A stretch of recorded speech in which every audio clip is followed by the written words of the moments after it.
გამარჯობა მეგობრებო, TV36 და მე გიორგი ჭაუჭიძე წარმოგიდგენთ გადაცემა სკოლაზე, რომელშიც სტუმართან ერთად ვსაუბრობთ ქართული განათლების წარსულზე, აწმყოსა და მომავალზე. დღეს ჩვენი სტუმარია ირმა მალაციძე, საბავშვო მწერალი. დიდი მადლობა ირმა გადაცემაში სტუმრობისთვის. როგორც შეთანხმებულები ვართ, ვისაუბროთ რა თქმა უნდა თქვენი სკოლის შესახებ, ბავშვობის სკოლაზე, ასევე საბავშვო ლიტერატურაზე, დღევანდელ ქართულ საბავშვო ლიტერატურაზე, როგორ დაიწყეთ მწერლობა, დღეს რას აკეთებთ ამ მიმართულებით და ვიცი სხვადასხვა საინტერესო და სასარგებლო პროექტში იყავით და ხართ ჩართული და მოკლედ გავიხსენოთ ეს ამბები. კიდევ ერთხელ დიდი მადლობა. გითხარი რომელ სკოლაში სწავლობდით და როდის იყო ეს? მე სწავლობდი ქალაქ ხაშურის მესამე საშუალო სკოლაში, ხა მესამე საჯარო სკოლა ქვია. და სკოლაში შევედი 1975 წელს. დავასრულე შესაბამისად 95-ში. ხო, ჩვენი სკოლა ერთ-ერთი ისე ვთქვათ, კარგი სკოლად ითვლებოდა ხაშურში და სხვათა შორის ამ თამასას ისე იკავებს, ანუ კარგი სკოლა იყო მაშინაც და ეხლაც. და ძალიან მიყვარს. სხვათა შორის აი წელს ცოტა ხნის წინ კერა ამ ზაფხულში შეგვისრულდა 40 წლის თავი მქონდა სკოლის დამთავრების და ჩემი კლასელები შეიკრიბენ გარკვეული მიზეზების გამო ვერ შეუერთდი წელს. მაგრამ ძალიან ესე ბედნიერი მოგონებაა ჩემთვის სკოლა. სხვათა შორის ახლა მუშაობ ერთ წიგნზე, სადაც ალბათ იქნება ჩემი ანუ ჩვენ საბჭოთა ბავშვების ბავშვობაზე იქნება ეს წიგნი, ჩვენ ბავშვობაზე რეალურად და იმ გარემოზე რაც მაშინ როგორიც მაშინ იყო ჩვენი ცხოვრება, ჩვენი ინტერესები და მე ვფიქრობ საინტერესო იქნება თუნდაც თანამედროვე ბავშვებისთვის, რომ აი კითხონ როგორი იყო მათი თქვათ ბებიების, ალბათ უკვე ეს თაობა ვარ, ხო? მათი ბებიების დროინდელი ბავშვობა. იმეც დამაინტერესა უკვე. ხო, მე ვფიქრობ, რომ ცუდი წიგნი არ გამოვა და უკვე თავში მაქვს. როგორც ხდება ხოლმე, გამიგებს თქვენ, რასაც გულისხმობ, თავში მაქვს და მალე ალბათ ფურცელზეც გადავიდა. აი, კარგი სკოლაო და რას ნიშნავს ეს კარგი? იცით რა, მე ხო, აი ახლა მეც ვფიქრობდი, რატო იყო კარგი სკოლა. ეს არ ვიცი რის მიხედვით, ესე ვთქვათ, მაშინ საბჭოთა კავშირში რის მიხედვით ხდებოდა ეს მინიჭება იმ სტატუსის, მაგრამ აი, როგორ გითხრათ, ითოლებოდა, რომ ეს იყო კარგი სკოლა. მართლა არ ვიცი რა ნიშნით იყო, მაგრამ აი მე ვიმეორებ იმას, რაც სულ მესმოდა მთელი ბავშვობა. ხო, მეც მეკითხავს ხოლმე ჩემი თავის. ცუდი არ იყო, ეხლა ჩემთვის ბავშვობა იყო და ბედნიერად მახსენდება, მაგრამ აი ესეთი უცნაური რაღაც იყო მაშინ, რომ რაღაც აი ენიჭებოდა ესეთი ხალხში, ასე ვთქვათ, ეხლაც ესია მე მგონი, ხო, დავღასავით, რომ ეს არის კარგი, ანუ ვიღაცა წერდა ამ ესე ვთქვათ პრესტიჟს, აი სახელი თუნდაც ვიღაცის. აი მაგალითად ჩვენ დროს იყო დირექტორი სანდრო ნოზაძე და როგორც წესი ხომ სანდრო ნოზაძის სკოლა ესე ერქვა და მიიჩნეოდა ეს იყო კარგი სკოლა. ალბათ კარგი სკოლა იყო, ხა არ ვიცი, ვერაფერს ვიტყვი, იმიტომ რომ მაშინ ბავშვი ეს კრიტერიუმებით ვერ აფასებ. ხო, შეთვის მაინც ის გარემო ბედნიერი ხარ და კარგად ხარ იქ და რა კრიტერიუმებით ფასდებოდა, რაც იმართლე არ ვიცი. მაგრამ დღემდე როცა მე ხა სტუმრად მიწევს ხოლმე ჩასვლა იმ სკოლაში და მომწონს გარემო, მომწონს პედაგოგები, რომ უდგებიან საქმეს, ძალიან აქტიურები არიან და რაღაც ძალიან მომეწონა გარემო. ეხლა მეც სხვა კრიტერიუმებით არ შემიფასებია არც დღეს, მაგრამ გარეთ ესე ვთქვათ, მაყურებლის გადმოსახედიდან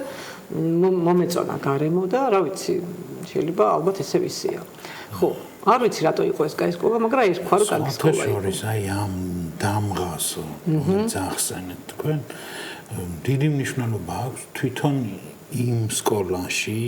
მყოფი ბავშვებისთვისაც, მასწავლებლებისთვისაც. სპეციალური კვლევებიც არის ჩატარებული ამ მიმართულებით, როდესაც აი წინასწავლე გარკვეული იარაღს მიანიჭებენ, ამ შემთხვევაში კარგი იქნება თუ ცუდი და იმ კარგ კონტექსტში მოხვედრილი ამ შემთხვევაში მოსწავლეები ავიღოთ, მართლაც უკეთეს შედეგებს აღწევენ, ვიდრე თუ ცუდი იარაღი აქვს. იმ მოსწავლეებთან შედარებით მიუხედავად იმისა, რომ შეიძლება არაფრით არ განსხვავდებოდნენ არც ეს მოსწავლეები, არც მასწავლებლები ერთმანეთისგან ამ ორ სკოლაში. გეთანხმებით. ასე რომ ხო, მე ვფიქრობ, მაინც პირობითია ეს და ხო, დიდი სხვაობას რო გითხრათ დაუშვათ, მე ვერ ხედავთ ის მართლა ესე თქვათ იარლიყია, რომელსაც ვიღაც სახელი აწებებს. იყო ასევე თქვა სხვა სკოლა ხაშურში, რომელიც ასევე მახსოვს ქუხდა სახელი, ხო, რა რქვა იმ სკოლას ასეძახდნენ, იქაც გვარით მოიხსენიებდნენ, თუ გამახსენდა ახლა რკინიგზის მეოთხე სკოლა იყო მე მგონი. ხო, ანუ არის ეს სახელები, რომელიც მე მთელი ცხოვრება მისდევს იმ ჩვენ სკოლაში უკვე მე სხვა დირექტორი იყო ჩემს დროს, მაგრამ სამეურნეობის სკოლა ერქვა, ხო დღესავად აღარ, მაგრამ მაშინ ერქვა ასე. დასაწყისი რომ გავიხსენოთ 1975 წელი. თქვენი ოჯახი, ვინ ხართ, როგორ ხართ? ესე იგი, ხო, საქმე ის იყო, რომ მეც სკოლის დირექტორის ოჯახში ვიზრდებოდი. იყო სხვა სკოლა, მამაჩემი იყო ოსიაურის სკოლის დირექტორი, ხო და მიმიყვანეს, ну, სახთან ახლოს ცხადია. აი პირველი შთაბეჭდილება სკოლასთან და სულ მაქვს ესეთი სულ მინდა რომ ესადმე დავწერო და გამოვიყენო აი პირველი შესვლა ჩვენი დაწყებითი კლასები იყო ამ სკოლის ეს თქვა ძველ კორპუსში ორი კორპუსისგან შედგებოდა და ეს იყო იმდენად ძველი სკოლა სადაც ჯერ კიდევ მამაჩემი სწავლობდა ანუ მამაჩემი საკმაოდ გვიანი შვილი ვიყავი და 1924 წელს იყო დაბადებული ხა წარმოიდგინეთ რა ანუ რევოლუციის დროინდელი შენობა იყო იყო ეს სრულიად ზღაპრული ხა რომ ვიხსენებ სრულიად ზღაპრული გარემო მახსოვს რომ კუთხეებში ესე ვთქვათ საკლასო ოთახებში იყო ძველი ღუმელები გახსოვთ აი ესეთი თუჯის კარები რო ქონდა რაღაც და ეს ჩვენთვის ისეთი ის იყო შთაბეჭდილება და ფანტაზიის წყარო ეს ღუმელი რა თქმა უნდა აღარ გამოიყენებოდა მაგრამ იყო ხო უზარმაზარი ღუმელები იყო კიდევ ძველი მერხები შავი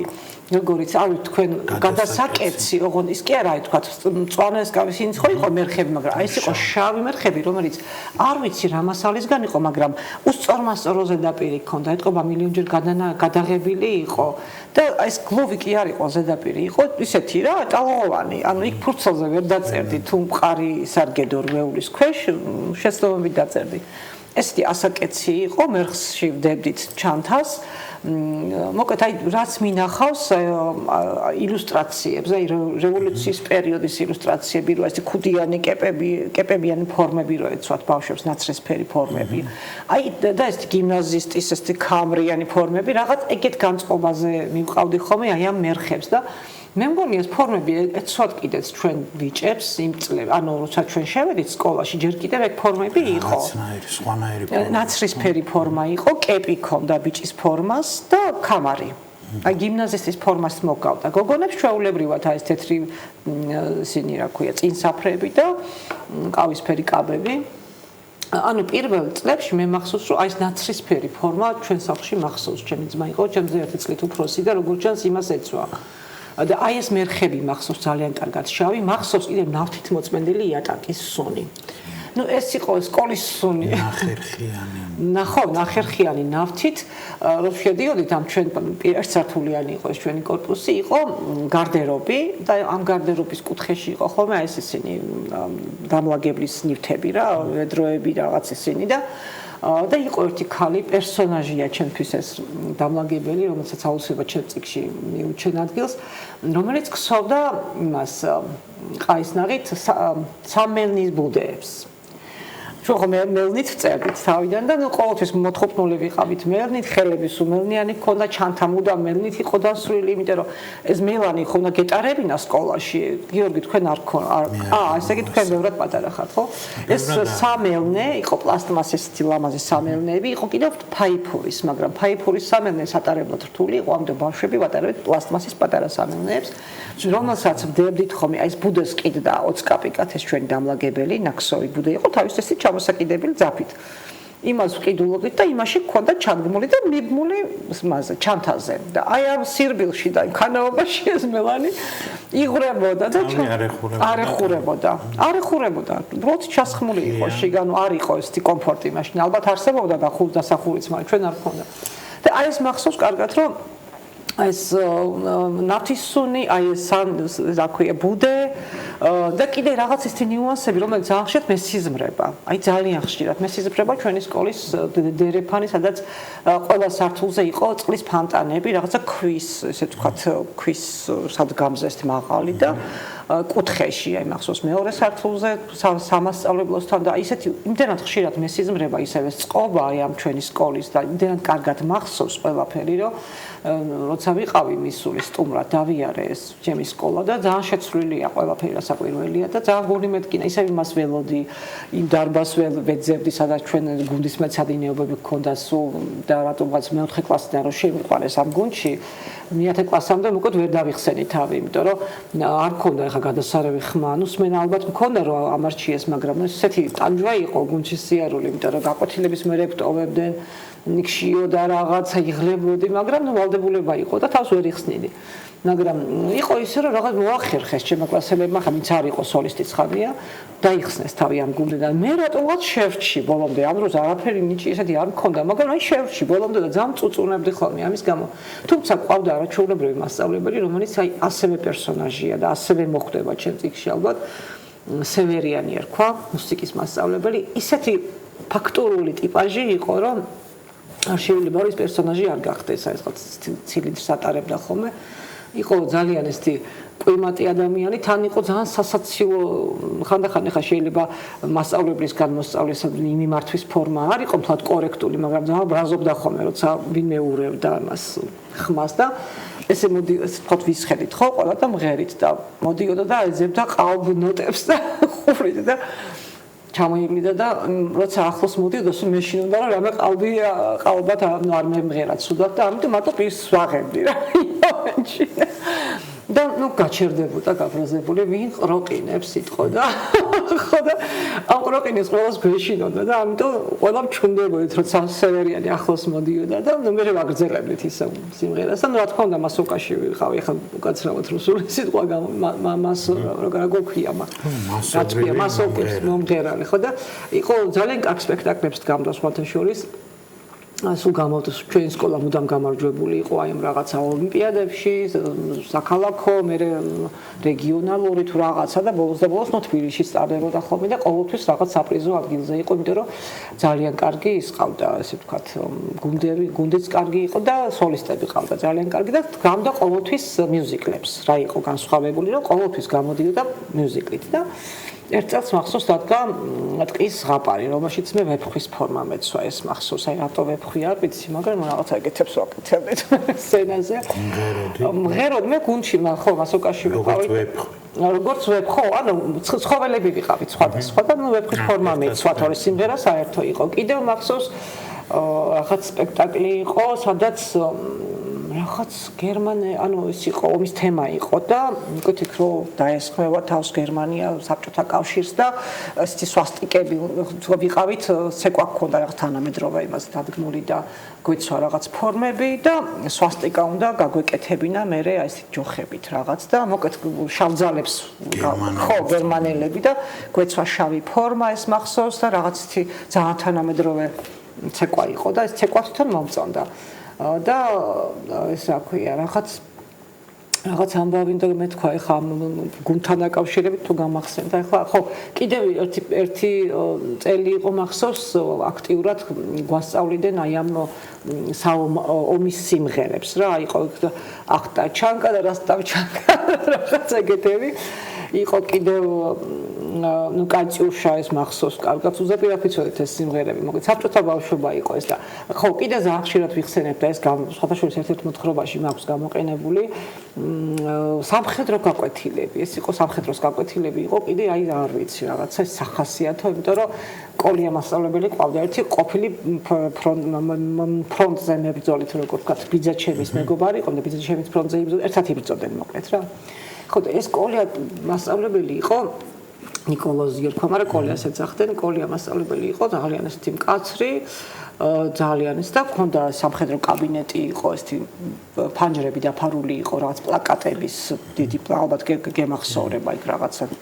სამოქალაქო თავდაცვის პლაკატებით და რაღაცებით და გვასწავლიდნენ კალაშნიკოვის დაშლა აწყობას. ხო, გისოსებიანი კაბინეტი. კი, გისოსებიანი კაბინეტი იყო, დაცული იყო იქ იარაღი და ამ კალაშნიკოვის ვაწყობდით 19 წამში. აი 9 ეს კარგად მახსოვს, იმიტომ რომ ვიყავი ჩემპიონი და ჩემპიონი ქვია ხა 19 წამში რომ მერვე კლასელი გოგო იმას დაშლის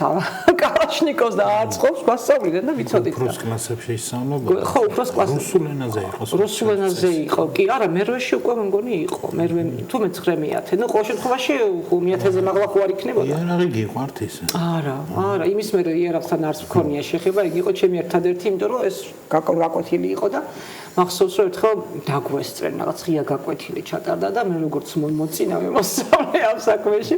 და ნუ ენაც ვიცოდი, უკეთ გამომიწახა კოლეგასწავლებმა და უკეთ ძალიან ამაყი იყო, მე რომ კარგად ჩავაბარე და აი 19 წამში ვაწყობდი ეს მახსოვს და აი იმის შემდეგ საერთოდ ძალიან მეშინია იარაღის და საერთოდ არანაირი შეხება აღარ მქონია და არც მინდა რომ მქონდეს მაგრამ აი ამებს გვასწავლდნენ, არ ვიცი რამდენად ან რაში გვჭირდებოდა ამის საშუალო დაწყობა, არ ვიცი, მაგრამ გვასწავლდნენ ფაქტია. ხო, იარაღის სწავლა არ არის ცუდი. ზოგადად დღესაც ხო, მით უმეტეს დღევანდელ მსოფლიოში რასაკვირველია მაშინ ისწავლება იდეოლოგიზირებული იყო იმას თავისი რაღაც ალბათ ხო, არ ვიცი რა. ჩაფენილი მიზნები ჰქონდა ცხადია.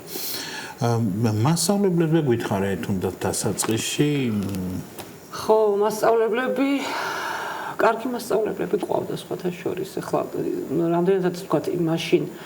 მიდგომები ცოტა სხვა იყო ბავშვებისადმი და თქვა ახლა სხვანაირია და მაშინ ნორმა იყო ის რომ ხელები ზურგს უკან გვეწყო და ეს ნორმად მიიჩნეოდა იმიტომ რომ გვეწყოდნენ აბა ხელები უკან და ყველანების ხელი და ესე ხო ეს იყო ნორმა და არ მოპროტესტებდით იცი ახლა რო ვფიქრობ ძალიან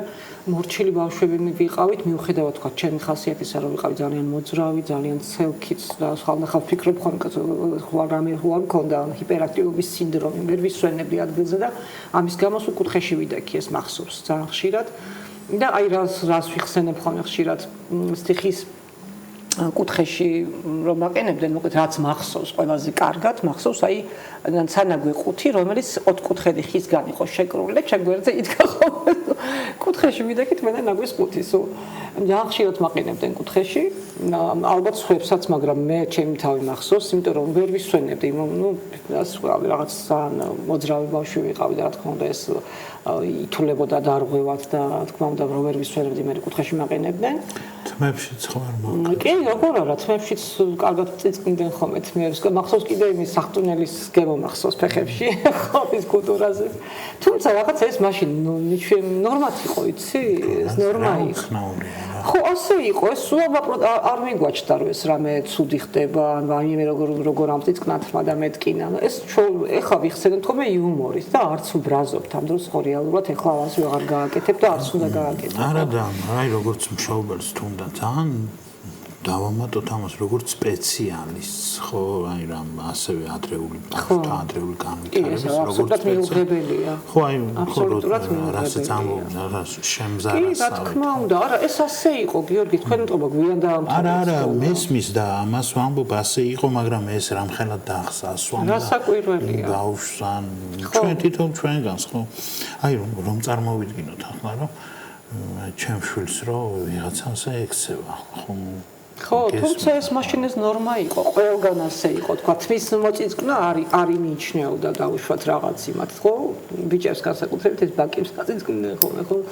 ყოველთვის და იმათ ეს ჩვეულებრივი ამბავი იყო, ეს იყო ალბათ საბჭოთა სკოლის ესე თქვათ რუტინა, ხო? რუტინა, ხო, ჩვეულებრივი ამბავი იყო. რომელშიც აი ასეთი წესრიგი უნდა ყოფილიყო, თორემ სხვაგვარად შეუძლებელი იყო იქ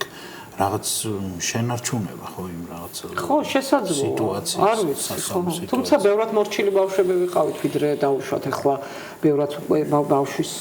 ბავშვის მოსმენა დავიწყეთ ხო მაშინ ხო არავინ არ გვისმენდა ჩვენ ზოგადად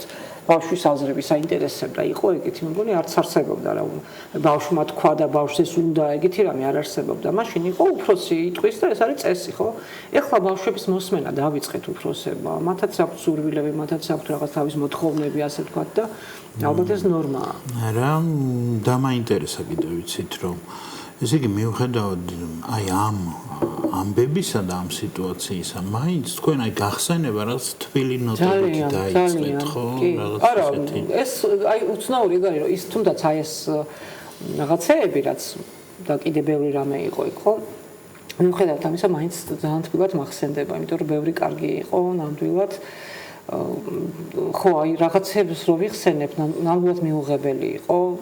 დღევანდელობისთვის, მაგრამ ეთყობა ესეც ნოსტალგია წარსულზე. ხო, რა თქმა უნდა, მაინც ბავშვობას. თუმცა ვფიქრობ, რომ ამას დაღი არ ვიცი და ალბათ არც დაუსვამ. შეიძლება მაშინ ვიღებდით ამას როგორც ჩვეულებრივ ამბავს და ეს არ იყო ჩვენთვის ტრაგედია, ალბათ, იმიტომ რომ ასე ვიზრდებოდით, ამ მენტალობით ვიზრდებოდით და მაგალითად იყო შემთხვევა, როცა ეხლა რო უყურებ ძალიან ისეთი უსამართლო მიდგომა იყო, ესე ვთქვათ,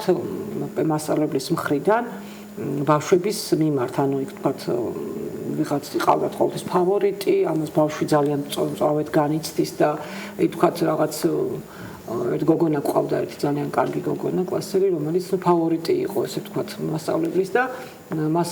ყოველთვის წინაყენებდა ჩვენზე, რაც იწვევდა, რა თქმა უნდა, ალბათ ჩვენ გაღიზიანებას და როცა გავიზარდეთ უკვე და ეხლა მეგობრები ვართ, ხო, ცხადია და თვითონ ეს გოგონა ძალიან კარგი მასწავლებელი. კი და სულ ამბობს, რომ იმდენად თქვენია, თქვენი ეხლა რომ მიხვდა ბავშვი რომ გაიზარდა, რომ ის რაღაცა ჩვენ ესე ვთქვათ ვიჩაგრებოდით მის ფონზე და ბავშვი ამას ვერ ხვდებოდა მაშინ და მე მეგონა რომ ეს ესე უნდა იყოს, ხო? ეხლა ძალიან კარგი მასწავლებელია ეს გოგო, აი ძალიან კარგი, შეიძლება იცნობ კიდეც და მე ვკითხე. და არა, იყო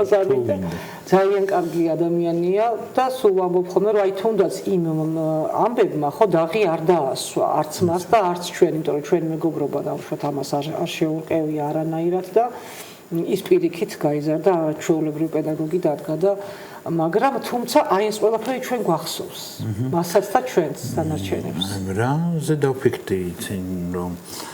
თითქოს აი თამაში ხო გვითამაშია მოწინააღმდეგე გუნდები რო ვართ თქვათ იქ ჭუბიც არის რაღაცა ფიზიკურადაც ხო ბოლბოლ ჭიდაობა ავიღოთ ხო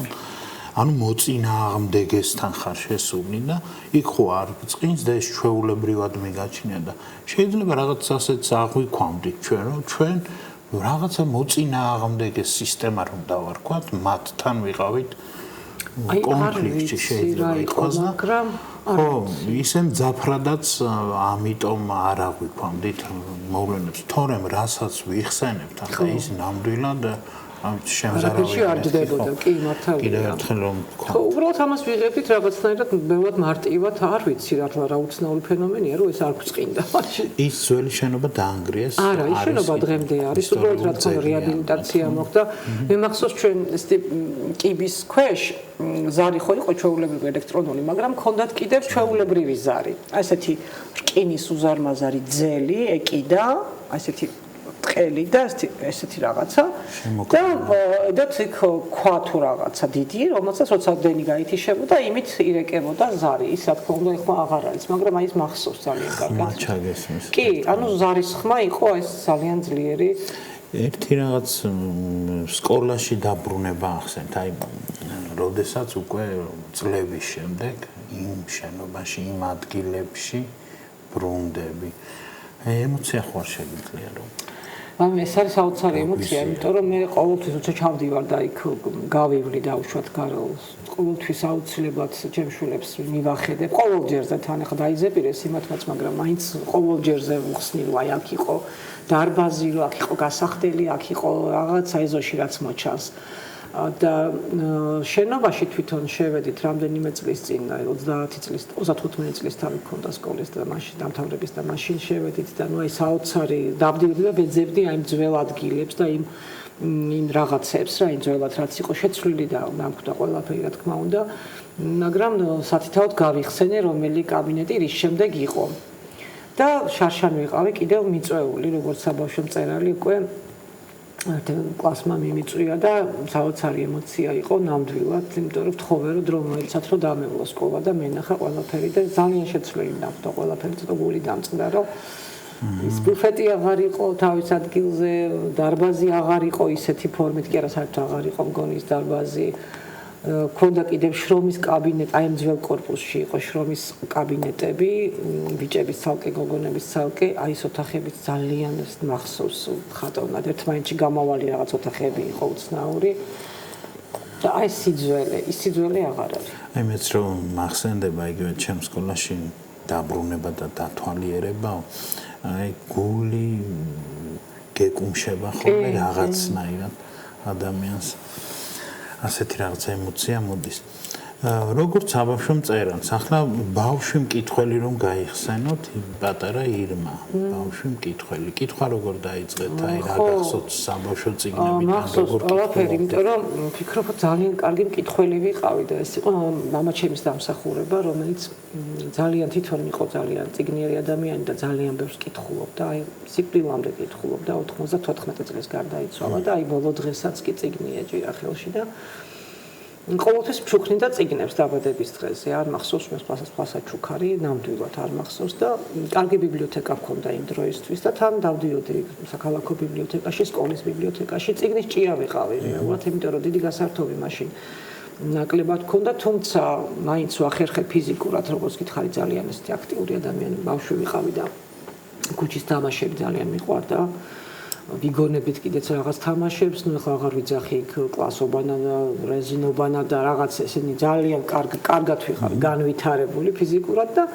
ბევრს კითხულობდი, ძალიან ბევრს. პირველი წიგნი რა თქმა უნდა მახსოვს და ეს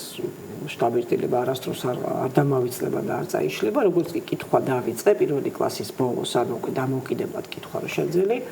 ეს იყო რა თქმა უნდა პეპი. რომელიც მამაჩემმა მომიტანა აი ეს ძველი გამოცემა შავ-თეთრი ილუსტრაციებით, რომელიცი აკვანწული პეპი რო ახატია და აი ეს კარგად მახსოვს რომ წავიკითხე და სრულიად ესე იგი ეს მასში ვიყავი ეიფორიაში და ეს ბოლო გვერდი, სადაც ეს სამთელიანთია მახსოვს სამთელი და ბოლო ფრაზა რომ პეპი სულ აუყვება კიბეებს თუ რაღაცა და ნუ დასრულდა ხო ესეთი და ნუ ეს გუწყვეტა რომ ნუ თუ დასრულდა და რო ეძებ კიდე იქით იქნებ რამე დარჩა ცოტა და ნუ აი საოცარი განცდა იყო ეს და პეპი დღემდე შემთხვევით რჩება თავარ წიგნად ბავშვობის, იმიტომ რომ მე ვკითხულობდი მთელი 10 წელი კიდევ სკოლას და დაამთავრე პეპი მეჭირა ხელში და ეს იყო გართულ მისი სახლში ხუმრობის საგანი ტროპი ისე პეპის კითხულობ, ისე ნუ აი ეს უკვე და მე ამდე ბიოლოგიის ყდა მოვაგდე წიგნი და ჩავდე შიგ პეპი და ესეთ მე-11 კლასამდე მეჭირა პეპი და ანუ პარალელურად კითხულობდი რა თქმა უნდა სხვასაც და ეს პეპი იყო სამაგიდო. შემთხვევითი გადაშლით აი ხო და სხვათა შორის ის გამოცემა მე აღარ მქონდა ალბათ გამებნა სადღაც და ვიშოვე ბუკინისტებში და ვიყიდე და საერთოდ თუ დავეძებ ჩემი ბავშვობის წიგნებს და მაქვს უკვე ბევრი შეკრავი. ისე გვამახსოვრდა. დები, ილუსტრაციები, ეს აი თელი ბავშვობა ის ეხლა როგორი ხარისხისაც არ უნდა გამოვიდეს, ჩემთვის ის ფასი არ აქვს, როგორც აი ჩემ ძველ წიგნებს. მე მახსოვს ძალიან კარგად კიდე იცი რომელი გამოცემები, რომელსაც ჯერ კიდევ დედაჩემი სანამ მას კითხვას დავიწყები ძალიან პატარას მიკითხავდა დედაჩემი. იყო ესეთი პატარა ბროშურები ხომ შეკრული ერთ მათ ზღაპრების კრებული 10 ზღაპარი იყო მგონი, ესე შეკრული იყო ლენტით თუ გახსოვს, პატარა ბროშურები. აი ეგ მახსოვს ერთი ზღაპარი იყო ინგლისური ქოშები, თუ რაღაც ესე ერქვა. ერთი იყო მუნდო და ინდოელ დებზე როა მუნდო და მახტა თუ რაღაცა მოკლედ ეგ სერია ეთყობა არ ქონია იმიტომ მე ვიშოვე რამდენიმე ეს წიგნუკა ვიშოვე ხო და მაქვს სახლში და ამომიტივტივდა მთელი ბავშვობა კიდევ იყო წითელი ეშმაკუნა წითელი ეშმაკუნები მოკლედ აი ეს კრებულები მახსოვს ყველაზე ადრეული ესე ვთქვათ რაც არის რა რომელსაც დედაჩემი მიკითხავდა და ეს ხატი აი ამ ნახატების დამრჩა ძალიან გონებაში და სულ ვაგროვებ აი ბავშვების წიგნებს ძალიან ბევრი მაქვს უკვე ნაყიდი და დავდივარ ხოლმე ბუკინისტებში იქნებ სადმე რამეს წავაზღდე რომ მე მახსენდება რომ ეს მქონდა ზოგი აღარც მახსოვს ძალიან მიყვარდა ისიც ვიშოვე სხვათა შორის ბაკურის ზღაპარი აი ყოჩაღი ბაკურის ზღაპარი ისეთი დიდი ჟურნალი იყო თუ გახსოვს და იქ ფერადი ილუსტრაციებით იყო ეს მას კოზებს რო თლის ბაკური და როგორ დაარსდა ბაკურიანი ასე ვთქვათ ეგ ზღაპარი და აი მოკლედ ტელესპექტაკლიც იყო კი მულტიპლიკაციური ფილმიც არის კი და ძალიან კარგი ზღაპარია სხვათა შორის ხო ესე იგი პეპი ცალკე გამოცემა იყო ის წიგნი ეგ იყო ცალკე და იყო კარსონთან ერთად კი ეგეც მქონდა კი ეგეც მქონდა ძალიან მაშინ ასტრიდის სხვა წიგნები არც იყო მე მაშინ ასტრიდის წიგნები მე ბავშვობაში თითქმის არ მქონია ეს ორი მქონდა და უკვე დიდობაში წავიკითხე ასტრიდი რეალურად აი მიოჩემომიო წავიკითხე ძალიან გვიან და სხვა წიგნებიც რეალურად თარგმანი თუ იყო არც ვიცი ყოველ შემთხვევაში მე არ შემხვედრია დედის მიერ წაკითხული წიგნები ახსენ და ეს ხვდებით და ვიცით პრინციპში რამხელა გავლენა შეუძლია ამან მოახდინოს ადამიანზეც კი ცხოვრებაში. დღეს რომ დავკავშიროთ ეს ამბავი, როგორ ფიქრობთ, ან უყურებთ, ან რას ხედავთ ამ მიმართულებით, რა შეგვიძლია ჩვენ მშობლებმა გავაკეთოთ კიდევ ისეთი, ან რა მოვიფიქროთ, ან ბოლო-ბოლო როგორ მოვახერხოთ აი ეს ამბავი, ვიმეორებ ბავშვობაში, სანამ ბავშვი კითხვას დაიწყებს, მანამდე მისთვის წიგნების წაკითხვა, რომელიც ძალიან დიდ ზეგავლენას ახდენს კიდევ კეთილის თუნდაც ემოციურ ზეგავლენას. არაფერი ყველა მშობელმა უნდა უკითხოს ბავშვს აუცილებლად. ეს უნდა იყოს, რა ვიცი, როგორც ჩვეულებრივი რუტინა, როგორც კვება, როგორც დაბანა, ესეთივე რუტინა უნდა იყოს და ეს უნდა გაინაწილოს ორივე მშობელმა. ამაზე ბევრს საუბრობენ და უფრო მე მგონი უკვე ვთქვათ ბევრი მშობელიც აკეთებს ამას, აი თუნდაც ის წიგნები არის ხო დაბალ ასაკზე კი არა, ნული ასაკიდან არსებობს წიგნები ხო, გასაბერი წიგნები, რაღაცა ხრიწიანი წიგნები, ბილი, ასეთი ყველაფერია ეხლა. აი იმ ასაკიდან უნდა ბავშვი უკვე აზიარონ წიგნის თუ როგორც ნივთს, ასე ვთქვათ, ეს ნივთი უნდა კონდეს სათამაშო ბავშვს და თუნდაც წყალში ჭუმპალაობის დროს ეს ნივთი უნდა კონდეს იქ ხო, გასაბერი წიგნი აჭყვიტინოს, ითამაშოს და ასაკთან ერთად მატებასთან ერთად შემდეგ შევიდეს უკვე ეს ტექსტები. ხო, რა თქმა უნდა. ეხლა კი აუდიო ზღაპრებიც არსებობს, მაგრამ მაინც ეგეთ შეიძლება რა თქმა უნდა გამოვიყენოთ, თუმცა მაინც ის როცა მშობელი უყვება და უკითხავს და მე ყოველთვის ურჩევ ხოლმე ვთქვათ მოსწავლეების მშობლებს, პატარები ადრეულ განვითარებაში, ყოველთვის რომ წაუკითხონ, უფრო ანუ უამბონ, წაიკითხონ თვითონ, ასე ვთქვათ, ჯერ წინასწარ და მერე უამბონ ეს ზღაპარი, იმიტომ რომ იქ ემოცია სულ სხვა, როცა უყვები და მონოტონურად კი არ კითხულობ დავუშვათ ტექსტს, სადაც როცა ბავშვს უკვე ბეზრდება, წყინდება, შეიძლება ყურადღება გაეფანტოს და ვიღარც მოგისმინოს, უჭირთ ბავშვებს საკმაოდ წაკითხული საქმა. მე აი საკუთარ მოსწავლეებთან როცა ვაკეთებ ხოლმე ექსპერიმენტებს, წაუკითხე ტექსტი, მიწევს თქვენ ახალ მოსწავლეებთან ხო ხართ და უჭირთ საკმაოდ აღქმა. და ის რო წაუკითხავ ერთხელ ან ორჯერ, მოყოლილს ბევრად უფრო სწრაფად ასე ვთქვათ, აღიქვამენ თუ ემოცია იქ თუ თქვათ რაღაცას ახმოვანებ კიდეც, რაღაცას ცოტა თამაშობ, რაღაც როგორ თამაში შედიხარ, ბევრად უფრო კარგ შედეგზე გავდივართ, ვიდრე დაუშვათ მონოტონურ, თუმცა იმასაც აქვს შედეგი ეტაპები. წაკითხოს თავისი დრო აქვს, ხო და დაბალ ასაკზე ყოველთვის ჯობია მოყოლა. კი, ძალიან საინტერესო დაკვირვება ეგა. რომ აი რომ ამბის მთხრობელი სხვა პერსონაჟია ხო ბავშვისთვის წამკითხველი სხვა კი და რომ დავაკვირდენ მშობლებს მიმართავ აი ნახონ წაუკითხონ და მე უამბობ რომელი უფრო კარგად იმუშავებს ხო აი რომ იცოდნენ ხოლმე ან ახლაც იციან ხო აი ამბის მოყოლა აბა ერთხელ რომ დაიწყებს რაღაც უფროსი რომ ერთხელ იქ რომ ვიყავი რამე და უკვე აი თითქოს კი ბავშვთან იმახსოვრებს ყოველ ჯერზე შეიძლება და იგივე მოგაყოლოს ბავშვმა მე მახსოვს ჩემი შვილები რაღაც აკვიეტებული ქონდათ ერთი პერიოდი ჯელსომინოს უყვებოდნენ ხოლმე და ცოტა რაღაცას შევცვლიდი მაშინვე აბა ეს რო ესე იყო ანუ ბავშვი უკვე დამახსოვრებული ქონდა მაგრამ მისი საყვარელი ტექსტი იყო და ამიტომ კიდევ ერთხელ სიამოვნებით უსმენდა ხო აი ეგეც გამოსაყოფია ანუ განმეორებით მოსმენა ხო უყვართ ხოლმე უყვართ ძალიან უყვართ კი საყვარელი ტექსტები აქვთ კი ნამდვილად როგორი მოსწავლე იყავით აი ცელქი მოусვენარი ხო ეს კი ნახეთ თვითონ სწავლის სწავლობიდან კი კარგი მოსწავლე ვიყავი კი კარგი ხუთოსანი ვიყავი მაგრამ იმდენად ეს ჩემი ტემპი რაღაც ჭარბობდა ეს ჩემი რა ვიცი ეშმაკუნები რაღაც რო შემოგიჩნდება მართლა მახსოვს რომ ეს იყო აი ტანჯვა ჩემთვის გაკვეთილზე ჯდომა და სხვათა შორის დღემდე ესე ვარ აი სადღაც დიდხანს გაჩერება მიჭირს მე თუ არ ვიმოძრავე პრეზენტაციებზე ან რაღაც შეხვედრებზე ყოველთვის ვდგები და გავდივარ მივივლი მე დავждები იქაც აი ჩემთვის 45 წუთი ერთ ადგილზე ჯდომა იყო ნუ აი გაძლებაზე რო ვიხარ ესე თუმცა საკმაოდ გონიერი ვიყავი როგორც მახსოვს ძალიან კარგად ვსწავლობდი მაღალ კლასებში რა თქმა უნდა მე როცა თინეიჯერი ხდები ცოტას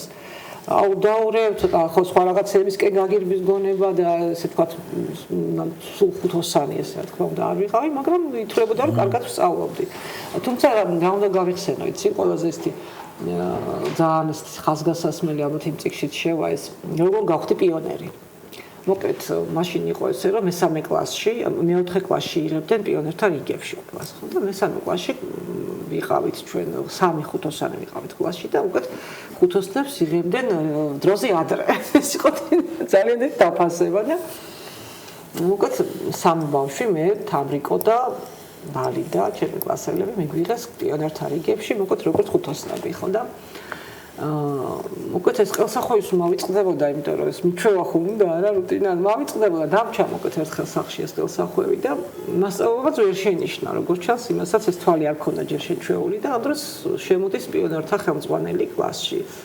ხო და გადახედა კლასს და ეკითხება მასწავლებელს, რომ მარტო 2 ყავსო, შენო პიონერიო და არა 3 მყავსო და მესამე სადად იყო? გამხედეს და არ მიკეთია ყელსახვევი. ხო და ნუ აი ძალიან შავდღეში ჩამაგდეს მახსოვს ძალიან გამიბრა ხო გამიბრასენ ძალიან ნუ აი ნუ უკეთ ისე წარეთ მახსოვს ეგ ეპიზოდი იმიტომ რომ ხო ყელსახვევის დაიწყება ძალიან ის იყო დიდი სირცხვილი იყო ახლა რომ გვისმენ თუნდაც ახალგაზრდები აი ვიცი რა უნდა იფიქრონ ახლა ასეთ აი არ ვიცი ხო რაღაც ძალიან ჯერ ერთი მეტი საქმე არაფერი ქონდა იმ ხალხს რო ახლა რასთან ყელსახვევის ბიჭები მაიცოდნენ ხოლმე დამალვა ანუ არ ესე ვთქვათ ბიჭებს განსაკუთრებით არ მოსწონდათ რომ ეს ეკეთათ ხელ და როგორც კი თვალს მოიფარებოდნენ ხოლმე მოხსე ჩაკუჭავდნენ ჩანთებში ეს მახსოვს მაგრამ მე ვიკეთებდი არ მქონია ეს პროტესტი ხახალ და ხალ ვფიქრობ რომ ეთყობა ეს იდეოლოგია იმდენად მუშაობდა რომ მე არ რაღაცა მართლა სიწმინდედ იყო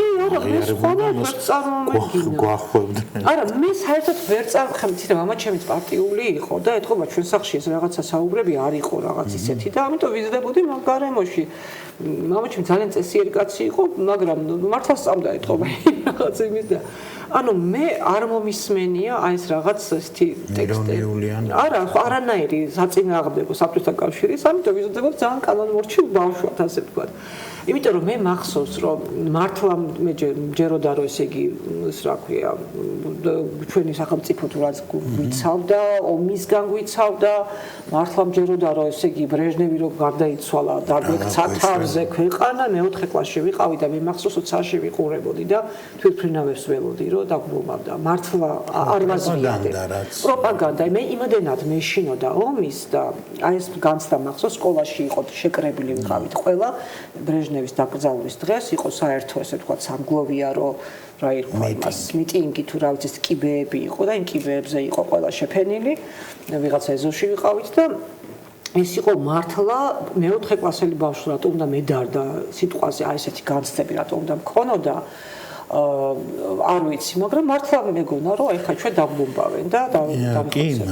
ტოტალური, პრინციპზე მაშინ ყველაფერი ტოტალური იყო, ერთი ტელევიზია რომ ჩართავდა რაღაცას და არ გაჩერდებოდა, ეს ინერგებოდა და მეც მახსოვს იგივე ჩემი ბავშვობა, სადაც ეს ომის თემა რომ ამერიკა რაღაცას ამზადებს და აბა რაღაცა ეს მართლა ბავშვობაში ინერგებოდა. ძალიან მწვავე იყო ჩვენთვის ეს ყველაფერი და მარტო ვიყავით ასე დღე. ერთ ამბავს მოგიყვებით ეს სხვათა შორის ეს ამბავი რამდენგანმე მოვყევით, მაგრამ ძალიან გვიან გავამხილე, ძალიან დიდმა ბოლო წლებში. აი როგორ მუშაობდა იდეოლოგია. მოკლედ ჟურნალი დილა მქონდა, გამოწერი მქონდა, ძალიან მიყვარდა. ყოველთვის ხომ ბოლოდან ვიწყებდი ის კროსვორდების შევსება მიყვარდა, გაფერადება, მე მოვდიოდი აქეთ. და მახსოვს მე 2 კლასში ვიყავი, როცა საგაზაფხულო ნომერი, მარტის ნომერი მივიღეთ და არის ესეთი კროსვორდი და არის შეკითხვა, ხა სარვამარტო ნომერი რა იქნებოდა, ხო რაზე იქნებოდა.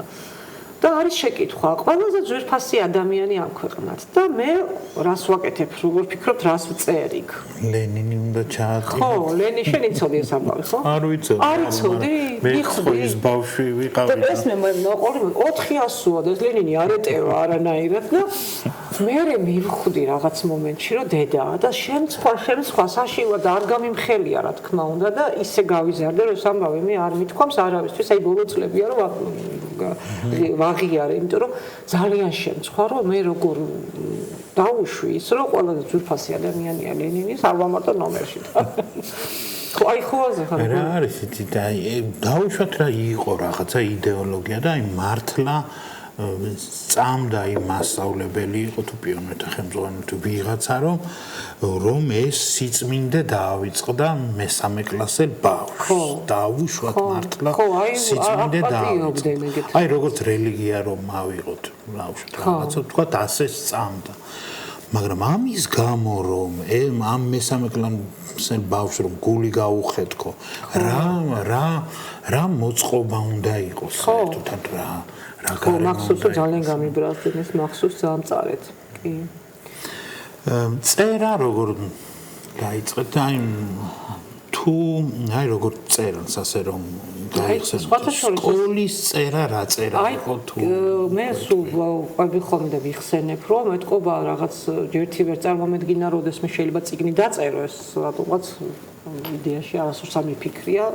ძალიან მიყვარდა წიგნები მაგრამ მე რო დამეწერა ეგ რა თქმა უნდა ვერ წარმომედგინა თუმცა მახსოვს რომ მესამე კლასში გადავწყვიტე რომ დამეწერა რაღაც მოთხრობა და დავწერე სიუჟეტი მახსოვს უბრალოდ ის აღარ დავმალე მე არავის არ უნახავს და მე დაიკარგა ცხადია სიუჟეტიც მახსოვს კარგად ეს ხდებოდა მოქმედება სადღაც პიონერთა ბანაკში რომელშიც ისე გავიზარდე რომ რატომღაც ვერ აღმოჩნდი და სულ მინდოდა და რატომ ამიშვებდნენ არ ვიცი ხო მე წაღორში მქონდა დედულეთი და იქ ვიზრდებოდი და წაღორში იყო ცნობილი პიონერთა ბანაკი და ეხლა რადგან მე წაღორში ისედაც ვიყავი ამიტომ ბანაკში არ მიშვებდნენ და სხვაგან რატომღაც არ გამიშვეს და სულ ბავშვები ხა პიონერთა ბანაკის სადაც კუკუშკა ჩადის ესე ვთქვათ ეს გუგული იმის ნაპირას მდებარეობს ლიანდაგთან ანუ და სულ იქ თამაშობდით და კოცონი ტარდებოდა ხოლმე და კოცონზეც მივდიოდით და რომ გაივლით ეს იყო ბადერ რკინის ბადის ყოფე ქონდა და სულ მინდოდა რომ შიგნით ყოფილიყავი და ის ბავშვები კიდე სულ იქიდან ნატრობდნენ რომ გარეთ ყოფილიყვნენ და რაღაც ერთმანეთს ესე უყურებდით ხოლმე და ეთყობა ეს პიონერთა ბანაკის თემა ჩვენთვის იყო ძალიან ისეთი მტკივნეული თუ მინდოდა რომ ყოფილიყავი და ვერ მოხვდი და ამიტომ ჩვენ ზღაპარში თუ მოთხრობაში სიუჟეტი ვითარდებოდა პიონერთა ბანაკში იქ უნდა რაღაც კონკურსი იმართებოდა რაღაც ადრე მაკეტებს ვეძახდით ხოლმე დიორამებს ვაკეთებენ ბავშვების მაკეტების თუ რაღაც ეგეთი და ერთმა რაზმა მოკლედ გააკეთა ეს და მე ვიღაცამ ჩუმა დაუნგრია და იყო თელი დეტექტივი მოკლედ რომ ვინ ჩაიდგა ასეთი ამბავი კი ვრცელი მოთხრობა იყო რომელიც დავმალე საგულდაგულ და არ წავაკითხე და ნუ მე ხა კი მაინტერესებს როგორ წერდი ისე ხო და ეს იყო ჩემი პირველი მცდელობა მე უკვე ჟურნალისტი გავხდი და ესე ვთქვათ ეს წერა და ეს ხელები სულ რაღაცას მიგუტყუნებდა შიგნიდან და ძალიან დიდ წერილებს ვწერდი მახსოვს აი მეგობრებსაში არა ვიდრე წერმას დავიწყდი ჟურნალისტობას პირად წერილებს გულისხმობ მეგობრებთან წერილების მიწერას სტუდენტობისას წერდი როგორ იცი აი უბრალოდ წერილს კი არ წერდი ესე იგი გაგრძელებებით ვწერდი აი თქვა როგორც დღიურებს აი თქვა ერთი გვერდი ახლა დავწერე ხო მე გავაგრძელე მთელი აი ამ სისქე წერილებს სხვათა შორის არ მაქვს აი როგორც ჩანს სახლში გაიბნა რა ვიცი ვერ გაუფრთხილდნენ ეს ჩვენების და დაიკარგა და მეგობრებს აი ხო სხვათა შორის მიხერია ხოლმე რომ მართლა რა საინტერესოა და რას ვწერდი იმიტომ რომ აი უზარმაზარ წერილებს ვწერდი და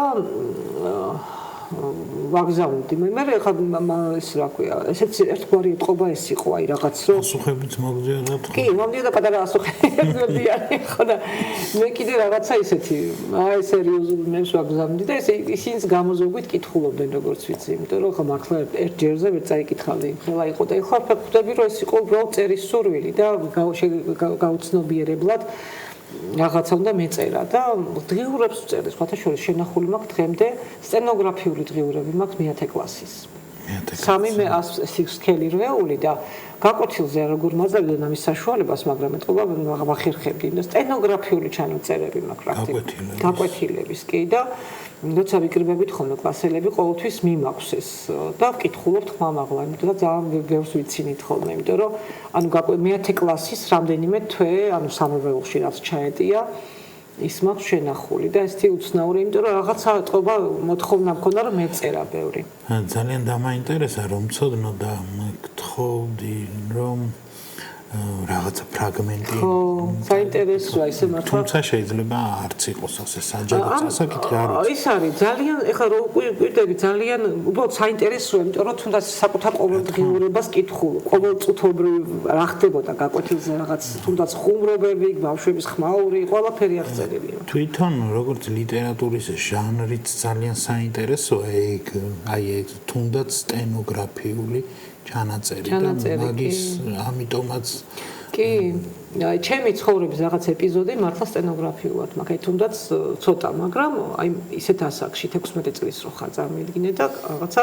უბრალოდ ყოველგვარი წიაღსრულების და ყოველგვარი იმის გარეშეა არის უბრალოდ ფაქტები. აი რა აღწევედი, აქ წამოვედი, ეს გავაკეთე, იმან გამიძახა, ეს არ ვიცოდი, ხუთიანი მივიღე ან ორიანი მივიღე, ყველაფერი მიწერია და ძალიან საინტერესოა, იმიტომ რომ აღდგენილი გაქვს საკუთარი მეხსიერებიდან რაღაც პატარა ნაწყვეტი და სრულიად ხედავ რომ რა როგორ ცხოვრობდი იმ პატარა მონაკვეთში. სხვა არ გვახსოვს არა ასე დეტალურად ჩვენი ცხოვრება. ხო, ძვირფასი. კი,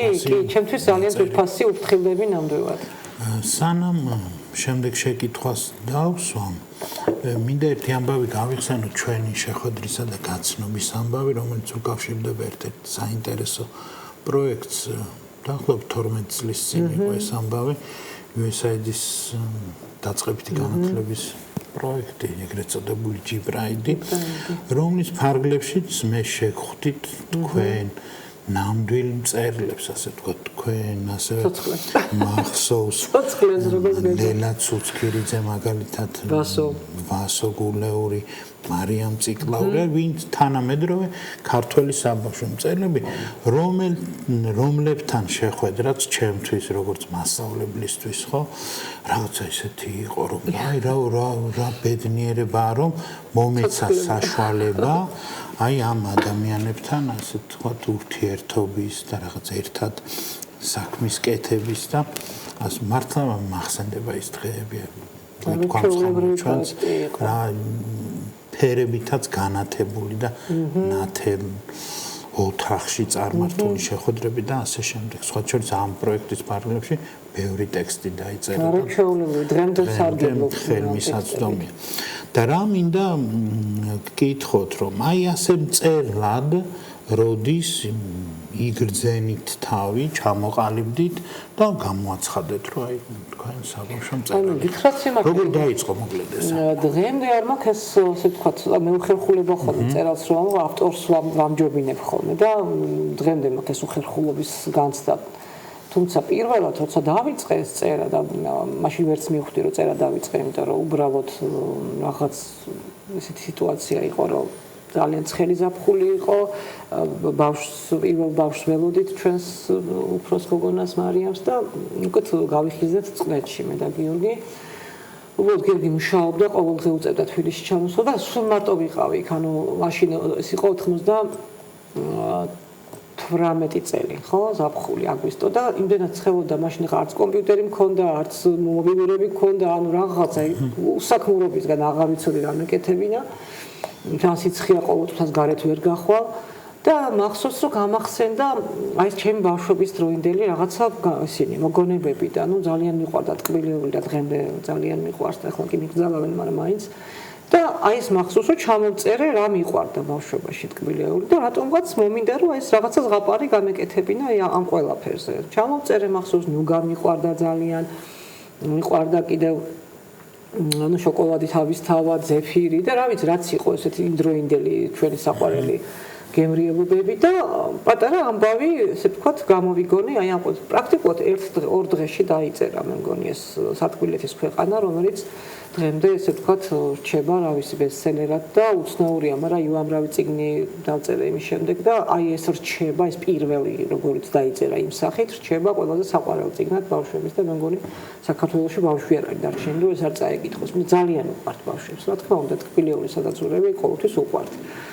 ხო და აი ხლა სულ ვიხსენე, მაშინ რა თქმა უნდა აღქმა იმის რომ წიგნი დავწერე, საერთოდ არ მქონია აბსოლუტურად, უბრალოდ ეს ტექსტი როცა და გადავათეთრე, ხელით დავწერე და მე გადავათეთრე. გიორგი ნახა და იმ პერიოდში მუშაობდა 24 საათი იყო გაზეთი თუ გახსოვთ და 24 საათს ჰქონდა დამატება, საბავშვო დამატება 12 მტრედი. და და უბრალოდ წაუღო თავის კოლეგებს, ასე ვთქვათ, საჩვენებლად და მართლაც იქ მოეწონა და დაბეჭდეს გაგრძელებებით ეს ნაწარმოები რამდენიმე ნომერში და ძალიან ლამაზი ილუსტრაციებით. ილია ჭრელაშვილი იყო მხატვარი, მამუკა ტყეშელაშვილი, გია გელაშვილი, ანუ მთელი ის იყო გუნდი მხატვრების და არ ვიცი კონკრეტულად რომელმა დაასურათა, მაგრამ აი იმ გუნდმა გააკეთა ძალიან კარგი ილუსტრაციები და გავიდა იქ ნაწყვეტებად ესე.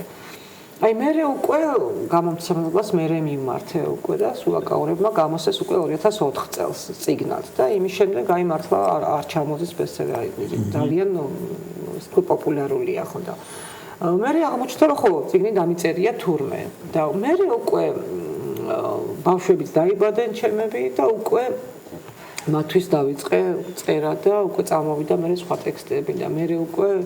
პროფესიონალურად ასე ვთქვათ, ეხლა უკვე ჩემთვის თავარი საქმიანობა არის საბავშვო ლიტერატურა და უკვე რაღაც მინდა რომ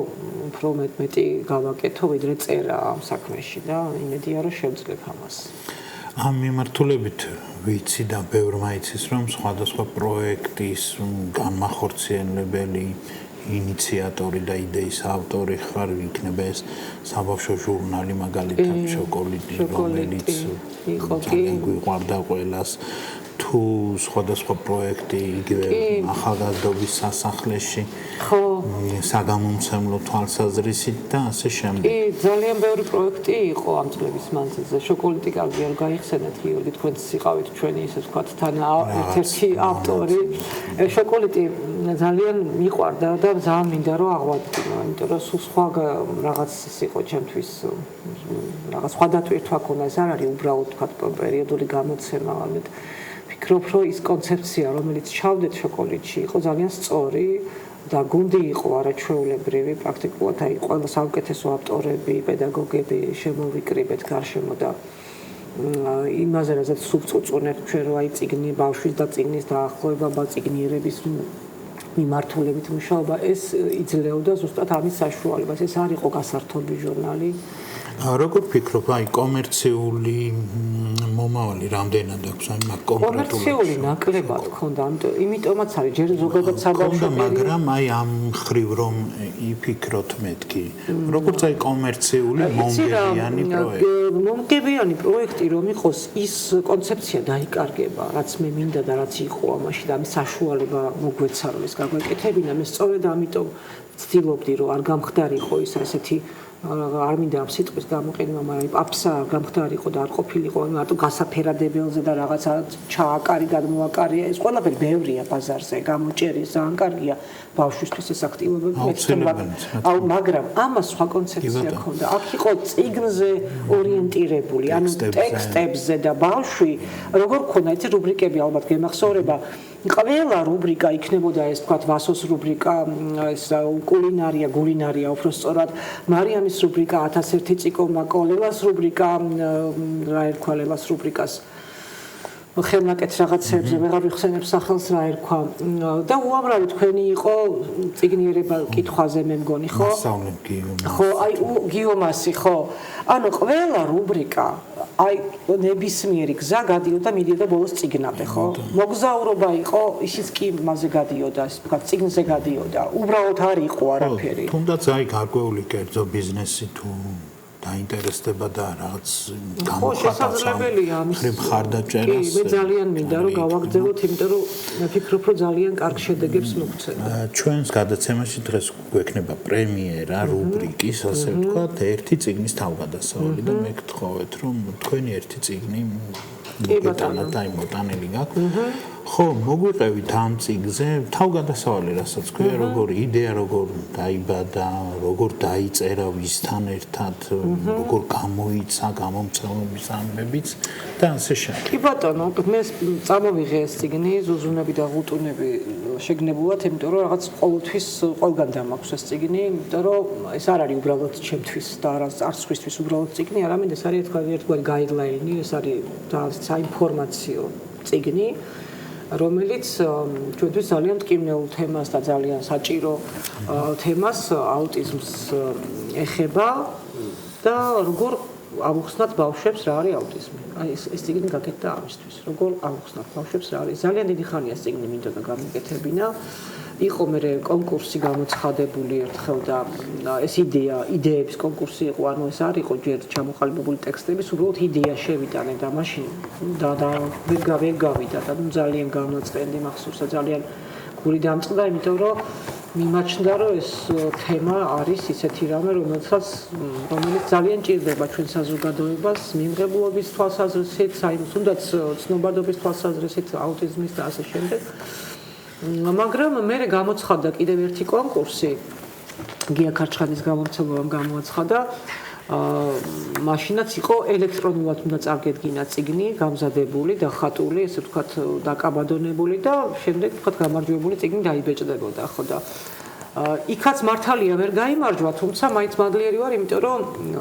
იმ 2-3 კვირაში მე ამის გაკეთებას ხორმა მიეცა. ანუ ისეთი ჩქარი ტემპებით ვაკეთე, ეს მახსოვს პანდემია იყო და პრაქტიკულად მგონი ერთ თვეში უკვე ეს წიგნი დაიხატა კიდეც და ტექსტი ნაკლებია, ნახატებიანი წიგნია. ანუ აქ არის ჩემი შვილის წიგნებით, ნახატებით უკაცრავად, მათი ძალიან პატარა იყო, ესეც მისი მიჯღაბნილია მაშინ. მოკლედ 3-4 წლის ასაკში გაკეთებული ნახატებია, ძალიან ბევრი მქონდა ასეთი ნახატები და ძალიან საინტერესო რაღაცებიც მქონდა და ჩავთვალე რომ ამ ნახატებზე შეიძლება აგებულიყო ამბავი. ანუ ეს არის ჩვენი ოჯახის ამბავი, ამით არის ჩემთვის ზურფასი რომ ეს არის ნამდვილად ჩვენი ოჯახი. დედა, მამა, ბებია, ბაბუა და დები და მათია მთავარი გმირი. და მათ ეს ნახატებით იწყება შემდეგ ეს წიგნი ქრონოლოგიურად ისე გავაკეთე რომ დედას და მამას ქორწილი ესე ვთქვათ ზოგი ნახატი ისე იყო გაკეთებული შეიძლება დამაგერგო ასე ვთქვათ სიტუაციისთვის აი ეს არის ჩვენი ქორწილი ერთგვარი ხო აქ არის ესე იგი ადამიანი რომელიც რაღაცას კითხულობს და ნუ აქ ტიპეჭდები ანუ ეს არის ქორწილის ქვია იმას რეგისტრატორი მე აქ სათვალემ და გავიკითხო აღარ მახსოვს ძალიან უცნაური ნახატები ქონდა, ხო, just married-დან დახატა, ნახეთ ეს მანქანა. ესენი სხვადასხვა დროს დახატული მაგის ნახატები იყო, რომელიც უბრალოდ მე ერთმანეთს დაუკავშირე და ავკინძე. აქ არის ახლად დაქორწინებულების მანქანა უკან რო ესეთი თუნუქის ქილები აქვს ხოლმე გამომული და ესე რახანახეთ რომ მიდის. აი ეგ არის მან დახატული და ანუ ახლახანს დაქორწინებულები. შემდეგ გვერდზე უკვე გადავდივართ და შემდეგ არის როგორ ბავზის ბავშვი მუცელში ეს მათეს ნახატი ანუ პერციმე ქალი დახატა და როგორ არის ბავშვი ესე ვთქვათ მიბმული დედაზე ნახეთ რა ძალიან საინტერესო ეს არის 3 წლის ასაკში დახატული აი ძალიან უცნაური ნახატი იყო ჩემთვის ანუ როგორ წარმოედგინა და სწორადაც ქონა წარმოდგენილი ანუ ბავშვი მე მაგასაკში კი რა ძალიან დიდები ვიყავით არ ვიცოდით ხო რა და როგორ ხდებოდა და ძალიან დაბალ ასაკში უკვე ქონდა წარმოდგენა რომ ბავშვი მიბმულია დედაზე რაღაცნაირად. შემდეგ არის დაბადება უკვე მისი და პირველ პირში ართხრობა ასე ვთქვათ მათეს მიერ და მე უკვე თანდათანობით ჩნდება უკვე იზრდება მათე და ჩნდება მისი უცნაურობები. ზუზუნები და ხუზუნები რატომ ეს სახელი? რატომ და ეს სახელი ძალიან გვიან მოვიდა, თავიდანვე არ ქონდა საერთოდ დარქმეული. მე ესე იგი გამოვიგონე პერსონაჟები, ესეთი ზღაპრული პერსონაჟები, რომლებიც ესე იგი ამ ბავშვებს, ანუ როგორც უცნაურ ბავშვებს უღუტუნებენ ხელის გულებზე, ფეხის გულებზე, უზუზუნებენ ყურებში და ამის გამო ისინი უცნაურად იქცევიან. ანუ ეს მწერები არიან, ასე ვთქვათ, მიზეზი აი ამ ყველაფრისა, რაც ამ ბავშვებს აუტისტური სპექტრის, ხო. თუმცა რა თქმა უნდა, აქ აუტიზმი ნახსენები საერთოდ არ არის. უბრალოდ ბავშვებს უხსნით. ეს უფრო იყო არამხოლოდ ბავშვების, არამედ მშობლებისთვის. და არის სიმპტომების კრებული შეიძლება ითქვას. უბრალოდ არის ბავშვებად ეს ყველაფერი გადმოცემული. აი სიმპტომების კრებული მაგალითად აი დავიწყოთ აქედან ხო? მათე აი ეს არის თავარი ესე ვთქვათ ნაკრები აი ამ გვერდებზე მიმართავენ ხო ის ზის ერთგვარ მინის ხუბში და აქეთ-იქიდან მიმართავენ თვალებში შემომხედე მეთამაშე, ხელი ჩამკიდე, ჩამეხუტე, ჭამე, დამელაპარაკე და ის ყველაფერზე ამბობს არ მინდა. ანუ ეს არის ერთგვარი ნაკრები იმ სიმპტომებისა, ყველა არა, მაგრამ ნაწილი, რაც შეიძლება რომ აუტისტური სპექტრის ბავშვს ჰქონდეს და შეიძლება ამას ვერც ამჩნევდნენ უფროსები. ანუ ეს წიგნი არის ყველასთვის, ბავშვებისთვის, მშობლებისთვის, ბებიებისთვის, ბაბუებისთვის, ანუ ეს არის საინფორმაციო, ესე ვთქვათ, გაიდლაინი, სადაც უნდა მივიღოთ ინფორმაცია აუტიზმზე. უბრალოდ გაბავშვებულია ეს ყველაფერი და ისეა გადმოცემული, რომ ვთქვათ, ბავშვმა უფრო ხალისიანად გაიგოს რა ხდება. სხვათა შორის, როცა შეხვედრებზე ყოველთვის დამაქვს ბავშვებთან, როცა დავდივარ შეხვედრებზე და ამასთან მქონდა შეხვედრა ერთ-ერთ ბიბლიოთეკაში მოსწავლეებთან და დავსვი იქ შეკითხვა, რომ თუ იცით მეთქი რა არის აუტიზმი და ერთმა ბავშვმა მითხრა, ერთმა იწია მხოლოდ ხელი და ისო ვიციო, ეს ბავშვები აგრესიულები არიანო, სხვებს ურტყამენ, რაღაც ძალიან ისეთი უარყოფითი ის ქონდა ამ ბავშვს,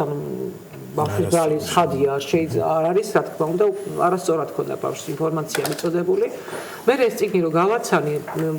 როცა ვაცნობ ყოველთვის ვგრძნობ ხოლმე ბავშვები როგორ იცვლებიან თვალსა და ხელშუა, როგორი ბევრად უფრო მიმღებლები ხდებიან, უფრო გაგებით ეკიდებიან დაუშვათ ამ სირთულეებს. დარწმუნებული ვარ, როცა ბავშვი წიგნს წაუკითხავენ, ეხლა ბავშვმა შეიძლება თვითონ ეს რო წაიკითხოს, ვერც მიხვდეს რაზე. ეს უნდა უფროსმა გააცნოს. აი ბევრად შეცვლილები მიდიან შემდეგ. თუმცა იმდენად აი რასაც და ვიცი ეს წიგნი იმდენად არის გასაგებად და მართლა ბავშვის მიერ დაწერილი, რომ დამოუკიდებლადაც კი, თუმცა შეიძლება სწორი ორიენტირები ვერ მასაკმას ბავშვმა ვერ გაერკვეს რაშია საქმე, შეიძლება ფაქტებად მიიღოს. ხო, როგორც რეალობად აკეთოს, მამას გულს. ეს არის უბრალოდ სიმპტომები, აი თქვათ რა არის აი აქ მაგალითად აი დედის წესრიგი, ანუ თქვათ მე ესე ვტოვებ, ხო, სარჭებს თოკზე, ეს მაგას წესრიგი, ანუ უყვართ ესე იგი ყველაფერში სკრუპულოზურობა და რაღაც ესეთი მოწესრიგება, ნივთების გასწორება ერთ ხაზში. ესეც სიმპტომია, ხო, ერთგვარი. ის რო დაუშვათ აი ხლა აქ ვიღაცა რაღაცას ასწავლის ფსიქოლოგი და ეს თავის თავში რაღაცაზე ფიქრობს, სხვადასხვანაირად უყურებს. განსხვავებული ხედვა, რომელიც ერთი მხრივ არის ძვირფასი, ეს ხედვა, რომ არსებობს საერთოდ და ვიღაცამ ეს მოახერხა და მეორე მხრივ არის ჩვენგან ეს ვერახქმული სათანადო. სამწუხაროდ, ხო, ძალიან რთული. აი აქ სხვათა შორის იმდენად ნატურალურია ყველაფერი აქ. ჩვენ ავეჯიც კი ისე დავხატე, რომ სახში როგორიც ქონდა ავეჯი ის ყოფილიყო და აი ეს კედელზე რა ნახატიც გვეკიდა ლელა ცუცქირიძის ნახატი, რომელიც დამოუკიდებლად დახატა ჩვენ არა ვართ, მაგრამ მე აღმოვაჩინეთ, რომ იმდენად გავს ჩვენ ოჯახს და გავდა მათე რო დაიბადა. გოგონებიც კი გვანან თავის თავს, ანუ ერთი შავთმიანი, მეორე ცოტა ღიათ მასში, ერთი სათვალით, ეს ქალიც მე მგავს, მამაკაციც გიორგის და რაღაცა მე გვაჩუქა ეს ნახატი. ხო, რაღაცნაირად თქვენი მეგობრობა რაღაცა ავლენს ხოლმე ასეთ კი, და აი აქაც კი მოხდა, ხო.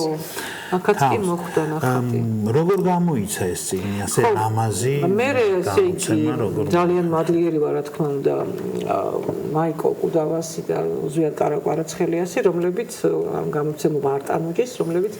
რა თქმა უნდა ამ თემაში ძალიან ასე ვთქვათ ერთობლივი ძალიან ბევრი საერთო გვაქვს და ძალიან ერთმანეთს მხარს უჭერთ ხოლმე. და მათ გამოთქვეს სურვილი, რთული იყო ამ წიგნის გამოცემა, არ არის ეს ვთქვათ იაფი პროდუქტი, საკმაოდ სქელია, კარგი ბეჭდის ხარისხია, ძვირი პროექტია ერთი სიტყვით და იუვათ ალბათ ვერ ვიშოვიდი გამოცემას. როგორიც გინდოდა. კი, როგორიც მინდოდა, რომ ყოფილიყო საკმაოდ ვრცელი და სქელი წიგნია და ეს არ არის ვთქვათ ძალიან ძვირად ღირებული პროექტია და ამიტომ ძალიან გამიხარდა რომ მათ